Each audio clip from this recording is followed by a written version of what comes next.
안녕하세요. 반갑습니다. 반갑습니다. 법인제 TV의 판입니다. 반갑습니다. 자, 오늘 또 두 번째 재료 브리핑 저희가 좀 준비를 했는데 이번 두 번째 재료 브리핑도 알차요. 항상 알차죠. 어떻게 첫 번째 그러면 관심 있게 봐봐야 되는 재료 한번 소개시켜 주시겠습니까? 첫 번째는 금리 인상이에요. 어, 기준금리 인상에 대한 이제 얘기인데, 네네. 어쨌든 뭐 작년부터 세계 시장은 네. 돈이 엄청나게 풀리면서 완전 저금리였죠. 맞습니다. 네, 그러니까 사람들이 굳이 내가 은행에 뭐 비트코인도 있고 주식도 있고 부동산도 있고 하면서 이제 돈을 활발하게 유동성 있게 이제 그렇게 움직였었는데 실제로 돈도 많이 풀렸고. 맞습니다. 근데 사실 이 금리 인상이라는 게 꼭 언젠간 나올 수밖에 없는 얘기거든요. 맞습니다. 돈도 너무 많이 풀려가지고. 근데 이제 시장에서는 어쨌든 금리 인상을 하게 되면 상대적으로 안전자산으로 조금 돈이 빨려 들어가지 않을까라는 우려 때문에 시장에서는 어떻게 보면 이제 노이즈다라고 받아들이죠. 네. 저는 개인적으로 생각을 할 때 금리라는 거는 방향성이 있습니다. 그래서 한번 금리의 방향성이 결정이 되면 그 방향성이 잘 꺾이지 않는다라는 거예요. 그러니까 올라가겠다라고 방향성이 잡히면 그건 좀 꾸준히 올라갑니다. 내려가겠다라고 방향성을 잡으면 꾸준히 내려가게 되어 있어요. 그래서 어떻게 보면 관성이라고도 표현을 하죠. 그래서 지금은 뭐 한타임 첫 번째 기준금리 인상 관련된 이슈가 나와줬기 때문에 주가는 사실 선 프리미엄을 받았어요. 금리가 올라갈 것이라는 선 프리미엄을 받았는데 앞으로 차후 단계적인 인상이 나와줄 시 충분히 뭐 금리 인상 관련주도 수혜를 받을 수 있다라고 생각을 하고 있고요. 그래서 관련 업종 한번 좀 체크를 해보자면 당연히 뭐 금리 인상에 대해서는 다 딱 두 가지죠. 은행 관련주랑 네. 보험 관련주. 은행 관련주하고 보험주를 좀 체크를 해봐야 되는데 저는 개인적으로 보험 쪽은 충분히 봐볼 수 있다라고 생각을 하는데 은행 쪽은 어느 정도 리스크도 좀 있다고 봐요. 현재 상황에서는. 물론 기준금리가 올라가게 되면 뭐 은행업종, 보험업종 다 수혜를 받을 수 있는데 은행업종 같은 경우에는 지금 CBDC 관련돼 가지고 디지털 화폐를 발행을 하고 있는데 그렇게 되면 은행에 쌓여있는 이 돈이 다 디지털 화폐 쪽으로 가버리게 되는 거예요. 너무나도 많은 돈을 기반으로 사업을 진행하고 있는 이제 은행들은 그런 리스크를 지금 현재 직면을 하고 있다. 왜냐하면 연준에서도 그렇고 중국에서도 그렇고 한국에서 한국은행도 마찬가지로 지금 이 디지털 화폐를 밀고 있는 상황인데 이런 키워드가 붙어버리게 되면 은행은 사실 직접적인 타격을 받을 수 있거든요. 제가 볼 때 이제 앞으로 뭐 언제가 될지 모르겠는데 가까운 시일 내에 이제 종이돈은 좀 많이 사라지지 않을까. 맞습니다. 디지털 화폐가 괜찮지 않을까 생각이 돼요. 실제로 뭐 파월도 오늘 아침에도 얘기했고 맞습니다. 가상화폐 필요 없다고 하죠. 중국도 계속 얘기하고 있고 실제로 우리나라 은행권들에서 이 디지털 자산, 디지털 화폐 관련해 가지고는 실제로 이제 본인들이 사업을 영위하기 위한 뭐 어플리케이션이라든지 뭐 시스템을 시작해야겠다라고 하는 게 아니라 지금 만들어 놓고 있어요. 실제로. 맞습니다. 그렇기 때문에 뭐 물론 뭐 금리가 인상되면은 뭐 은행, 보험 쪽으로 수혜도 있지만 더 나아가서 주식은 또 미래 먹거리를 또 선점하는 게 굉장히 중요하다 보니까 맞습니다. 디지털 화폐 쪽, 디지털 자산 쪽도 관심을 좀 가져볼 필요가 있지 않나. 그럼 기준금리 쪽으로 또 파생돼가지고 자연스럽게 은행과 보험 쪽이 있었으면 은행 쪽은 리스크가 있는데 그 리스크가 있는 이유가 디지털 화폐라는 키워드니까 CBDC 관련주를 집중해서 봐야 되고 그리고 보험 관련주는 충분히 수혜를 받아줄 수 있으니까 같이 보자 라는 거겠죠.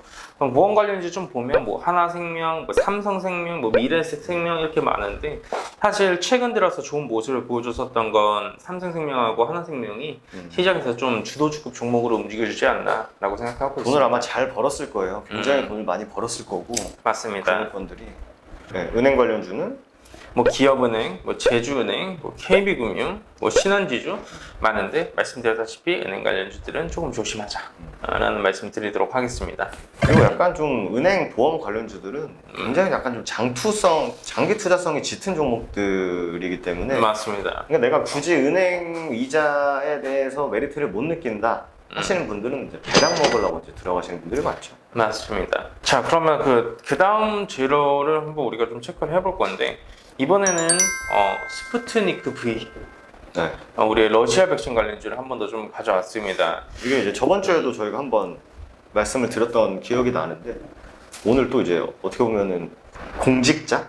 그쵸? 공직자가 또 언급을 한번 하면서 한 번 더 우리가 또 관심을 가져볼 필요가 있지 않나 해가지고 갖고 왔습니다. 이 민주당의 성영길 대표가 이 스푸트니크 V를 플랜 B로 가져오자라는 언급을 했어요. 근데 이게 델타 변이 바이러스에 좀 명확하게 효과가 있는 상황이고 EMA 승인 전에 이걸 미리 플랜 B로 준비를 해서 가져오자. 사실 대한민국이 뭐 다른 뭐 유럽 국가 혹은 미국 비교해가지고 선진국에 비교해서 백신 접종률이 상당히 낮은 상황입니다. 이게 모더나를 원래 도입을 하기로 했었었는데 그 물량 대비 현재 1.7%밖에 들어오지 않았어요.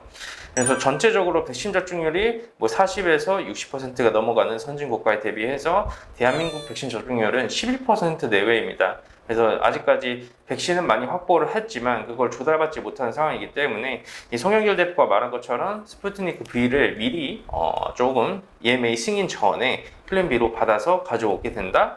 그렇게 되면 좀 명확하게 대한민국 안에 있는 이 러시아 백신 CMO 관련주들은 수혜를 받을 수밖에 없어요. 그렇죠. 실제로 대한민국 안에 러시아 백신 CMO를 벌써 만드는 이 컨소시엄이 만들어져 있는 상황이고요. 뭐 한국 코러스 컨소시엄도 있고 현수 글로벌 컨소시엄도 있지 않습니까?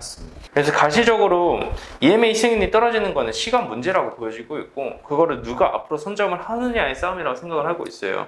또 우리나라에 또 승인 받은 또 CMO 공장도 많고 맞습니다. 그렇기 때문에 아직 뭐 꽉 차 있는 기업도 물론 있습니다만 아직 좀 널널하게 또 CMO를 위탁 생산을 받아서 생산할 수 있는 기업들이 있기 때문에 세계에서도 계속 우리나라 대한민국을 백신 허브라고 얘기 나오는 것도 뭐 기술력도 갖고 있고 승인된 공장도 갖고 있기 때문에 이제 그런 얘기가 좀 나오는 것 같아요.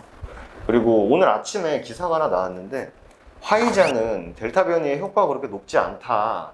라는 얘기가 나오더라고요. 그래서 반대로 또 러시아에서 개발된 스푸트니크 백신이 델타 변이의 효과가 높다고 알려지면서 플랜 B를 추진해야 된다. 항상 그 뭐라 그래야 되죠? 다음 스텝? 그런 거를 준비해서 나쁠 건 없는 것 같아요. 사실 한 대표님께서 말씀하신 대로 백신 접종률이 우리가 높지가 않기 때문에 다른 나라는 일단 뭐 그 집단 면역을 통해서 코로나를 좀 이겨내보자 하는 건데 우리나라는 그게 쉽지가 않죠. 지금 집단 맞습니다. 면역이 되려면 아무래도 좀 백신 접종률이 높아야 되는데 지금 그런 상황은 아닌 것 같아요. 우리나라는. 아직까지 뭐 50대 접종도 다 이루어지지 못한 상황이어서 사실 40대, 30대, 20대까지 내려오려고 하면 시간이 좀 많이 걸릴 것 저희 같습니다. 부모님도 이제 모더나인지 화이자인지 이거를 예약을 해야 되는데 그냥 뭐 저도 그런 약간 막 공인인증서 들어가고 뭐 하면 굉장히 복잡하잖아요 사실. 근데 상대적으로 어른분들이 들어갔는데 서버가 다운된 거예요. 그러니까 이게 뭐 서버가 다운된 건 우리는 딱 알잖아요. 사람들 몰리니까 이거 서버 다운된 거다 하는데 잘못 들어간 건지 이걸 잘 모른단 말이에요. 맞습니다. 절차도 저는 일단 뭐 저는 예약을 안 해봤지만 많이 확보되어 있는 상태면은 그런 좀 자본도 좀 많이 사그라들지 않을까 때문에 이제 차선책도 무조건 필요하다 이렇게 좀 생각이 됩니다. 자, 이렇게 좀 저희가 실제 지금 현 주식 시장에서 이슈화가 될 만한 키워드를 가지고 관련 종목군들, 관련 재료를 좀 풀어드렸습니다. 충분히 공부하실 때 도움이 많이 될 만한 그런 영상이니까 한번 쭉 보시고요. 다음 주에는 더 끼 넘치고 알찬 내용으로 찾아뵙도록 하겠습니다. 감사합니다.